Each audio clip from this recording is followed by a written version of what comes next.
Can I name drop a bit then? When I worked on the Courtauld project, the bar at the Folie Bergère, and I was working with the artist Jeremy Deller, who has been one of my heroes for a very long time. And so I was very glad to be in a room with him, and we were talking about how we have to sell things to pay the bills. It's the artist thing. There's quite a lot about it on Threads, but seriously, people who have jobs think that artists should be doing stuff for nothing, and about how your family never offers to pay you for anything. But actually mine do. So, but we don't have the Medicis paying us to sit there and do art. Some people get funding, there's less and less of it, but generally we have to sell things in order to keep going. So there's this kind of division. There's the people who love creating things and have things they really need to do, and then they think, whoa, I've got to pay the bills, I need to sell some stuff. And Jeremy Deller said, yeah, he'll do a series of prints. So he'll do some limited edition prints, sell those, and then that means that he can get on with the next project. Mm-hmm. Because otherwise, how are you going to pay the bills? And then we have the issue where a lot of people who have had access to funding, or say work in a university, who have got a job and get the money and don't necessarily ask where it's coming from.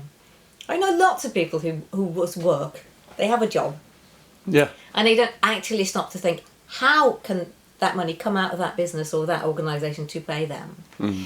And nor should they have to necessarily, but then they tend to say, oh, well, you're in business, you must be making loads of money because you're a capitalist. No. Now, capitalists are those ones who own the things that you then have to rent off them. So people who have a small business generally just want to earn enough to pay the bills, maybe save some, so when they're unable to work, they can live off that. I think that's pretty much all that most creative people want, is not to take over the universe, but to be able to pay the bills and do more creative stuff. And so I ended up calling it creative commerce. I was doing a Zoom once, and actually a voiceover artist in Nashville, one of my students. He's just launched 2 fragrances, and I was saying, no, you're not a capitalist, you're in commerce. Mm-hmm. Commerce is when you make stuff and you sell it, and then that generates enough for you to make more stuff and sell it. It's trade. I like trade. Mm-hmm. And that is fine. It's like the weavers who first did the revolt. And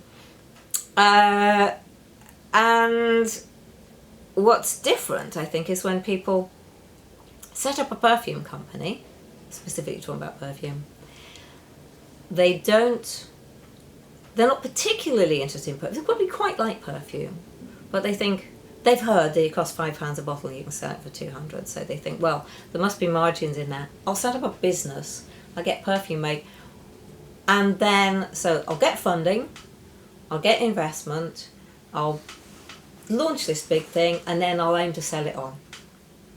So, at no point, I mean, they're still in debt from day one often. Mm-hmm. And their aim is to sell to a big company that owns lots of brands and probably lots of shops, and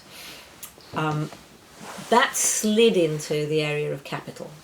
As soon as you borrow somebody else's money to do what you want, off you go. And I think there is a difference. And what happened was, the following Zoom, JK said, what you said last week, said my wife said, that is everything. That's the explanation we've been trying to find. When other arty people say to them, oh, you're starting a business, you're a capitalist. Like, no, we're in commerce. We're in creative commerce. We're just trying to make a living and save a bit. Mm-hmm. We're not trying to own the blinking planet. And so I've got that sorted in my mind, and I quite like that. So I'm running with it. Mm-hmm. And what are you thinking? Yeah, no. I mean, it's just like what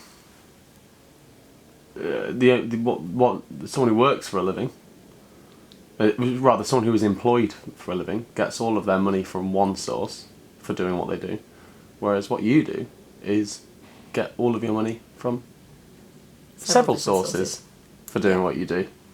But you're not. It's very different. You're like, well, they're employed by one person. You're employed by every single person who buys a perfume. Yeah. You know. Yeah.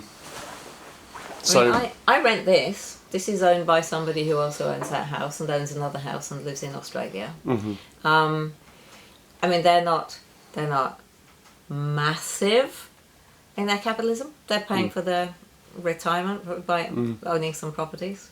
But that, when you own the things that other people need in order to function, I think that's venturing more into that's what the capital is all about. I'm really just trying to say it's absolutely fine to be a centrist, as you say, or a pinko lefty, or you stay within your, if you can possibly stay within your sustainable bubble. You're not trying to grow massively. You're trying to kind of stay where you are. Just grow to a point where you can stay level. So there is some input, there is some output. Yeah, I think, yeah, it's that. I think the British have a very strange attitude to success and money. Somehow, I think people have been absolutely convinced that if they work extraordinarily hard, they will get rich and they'll be happy. That doesn't work. Mm-mm. Because most of the hardest workers are going to be on minimum wage and they're really struggling to get by. So that's patently not true. Yeah. But have also been convinced that if they own their house, they're sort of rich. Mm-hmm. And actually that's just sort of reasonable. That's yeah. And also been convinced that having money makes you happy. Yeah. I was sat on the tube on the way here today, and the bloke next to me was reading a book, and I can't remember what the chapter heading was, but it was something like Big Money Badass or something like that, and he was reading a book about how to get rich, about how to make money.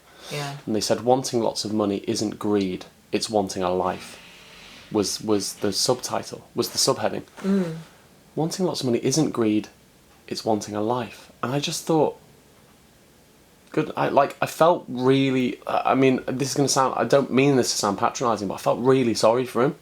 Because I was like, you're looking in the wrong direction, mate. Because you're clearly reading that because you're unhappy. Or rather, you think something needs fixing. And you're looking in the wrong place. But people have been conned into that because the world turns on money. Yeah. Because of capitalism. Yeah. And so, you know. And the more we borrow, yes, then I heard Vivienne Westwood give a talk about this once. Yeah. At an event, and she thoroughly had it nailed. Yeah. I don't know if it's been recorded. If it has, then I should get it. But she said, just do your absolute best not to sell your souls by getting into debt. And anyway. Yeah. But it's much in the news at the moment. The gap between those who have and those who don't, and people who have a little have been convinced that actually they are the rich. The thing about the budget that came out, that working people, not so much the working class, but I think they framed it as working people wouldn't be taxed that much, but the rich would be. And people who like to think that one day they will be rich objected. Yeah, right. That's it. A lot of people will not admit to themselves that they're never going to be rich. Not like that. No. Yeah, exactly. Yeah. I may be I do the lottery because Nick used to work there, so it used to fund us. Yeah, well, also, the lottery is optional tax. Yes. Like, the lottery is a brilliant thing. Yes, I heard it described as a stupidity tax once, but I think it's a tiny little kind of hope tax. But on the other hand, apparently it's the one thing that switches people from left wing to right wing. If people win the lottery, they suddenly think, oh, well, I don't see why I should pay a tax. I want to keep it. The funny thing is. But like, what I mean by optional tax is that the money that, it's a pot. It's a pot of money that then gets used to fund artists and fund museums and fund. It's a brilliant thing. When you give money to the lottery, you're giving money to organisations who need it. Yeah, it is. But I think one thing that it does is it convinces people that one day they could be rich. Yeah, right, yeah. Whereas if that little tiny beam of light of hope didn't exist, maybe people who don't do the lottery would just start thinking about, well, what's actually good about it? And the interesting thing is there's probably more happiness to be found from buying a lottery ticket, genuine happiness to be found from the knowledge that you're funding a museum, than there is the hope of money. Yet we think the hope of having a super yacht makes you happy momentarily until you don't win. And then when you don't win, you go, oh God, I'd already spent that money in my head. Whereas if we start to go, oh, I paid £2 or whatever for my lottery ticket, and that's helped Liverpool Museum stay open a little bit longer, for example, because I don't know if they're lottery funded, I imagine they are. Well, then that's going to give you a happiness that's going to last, possibly.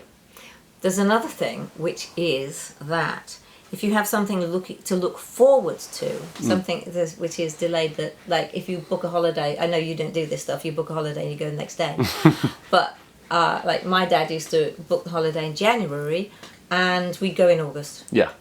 And that raises your dopamine levels. Yeah, right. Having something to look forward to. Right, yeah. So, okay, there is that point where the numbers are read out and you haven't. But then you can buy another one and then look forward to next week. There's that. So that's kind of short term and small. Yeah, right. Happiness. But now we're on to happiness. We are. But it's interesting that a video about money gets onto happiness, isn't it? Yeah. I don't know why. I don't know what's interesting about it. I just think it is. Yeah, does it not? But there's the enough to pay the bills and have enough left over is apparently that is the definition of a bit, but also security. So. Okay. Yeah. Who owns your home? So that's another one. So the difference as well between your commercial, your creative commerce. Thank you for bringing it back. And your capitalism is that capitalism is about money, and creative commerce is about art. Mm-hmm. One is about the art, the product. Yeah. Earning enough to be able to keep making that product or keep making that art. Yeah. And the other one is about money. Yeah. Investment goes in, money comes out, and the product doesn't matter. So one's about money, and one's about art. Yes. Okay, that's it. And it's often not possible to decide from the resulting product where the motivation was. Yeah. But I like to think that one day the biophysics will be able to measure in a perfume that's been handmade how much love went into it. How much love there is. You can actually measure the love levels. So the love levels of creative commerce, that's the title for this film. Great. And I just, I'd encourage everyone to leave your own thoughts in the comments below. No, I mean it. Yeah. Leave your own thoughts in the comments below. I'm sure there'll be some going, oh, you're kidding me, you're all doing it for the money. And they're like, if they knew what we were paying. So let us know. Comment. Yeah, comment. This is true. Leave a comment and then thumbs up and then like, subscribe, press the little bell for notifications, join the Patreon, visit 4160tuesdays.com to buy your January Joy Box.